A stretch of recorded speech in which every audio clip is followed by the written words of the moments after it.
সকাল, আমি অদিতি। এখানে দেখুন তরকারি বড়ি আমাদের আজকে দেওয়া হবে, যেটা তরকারিতে দিয়ে খাওয়া হয়। আমি দেখেছি অনেকে এমনি দিয়ে দেয়, কিন্তু আমাদের এখানে খুব ভালো করে করে মশলা দিয়ে, টেস্ট হয় খুব তরকারিতে। শুধু ওই বড়ি পড়ে গেলেই হয়ে যায়।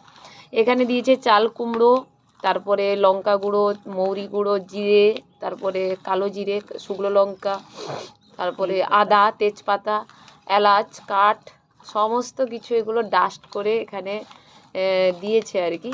এতে সেন্ট, এই যে মাখছে না, সেন্ট অসম্ভব একটা সুন্দর সেন্ট আসছে। মানে কাঁকুর এই বড়িতে দিতেই হবে। চাল কুমড়ো আর কি, যেটাকে বলি আমরা, আপনারা খান যেটা, সেই চাল কুমড়ো, যেটা ওই একটু বেশি কি হয়, চাল কুমড়ো বেশি বয়স হয়ে গেলে সেই চাল কুমড়ো, পাকা চাল কুমড়ো, সেইগুলোকে আমরা এখানে দিই। তো সেন্টটা অসাধারণ হয়, বড়ির সেন্ট, সেন্টেই মানে খাওয়া হয়ে যায়। তো চলুন, টাটা।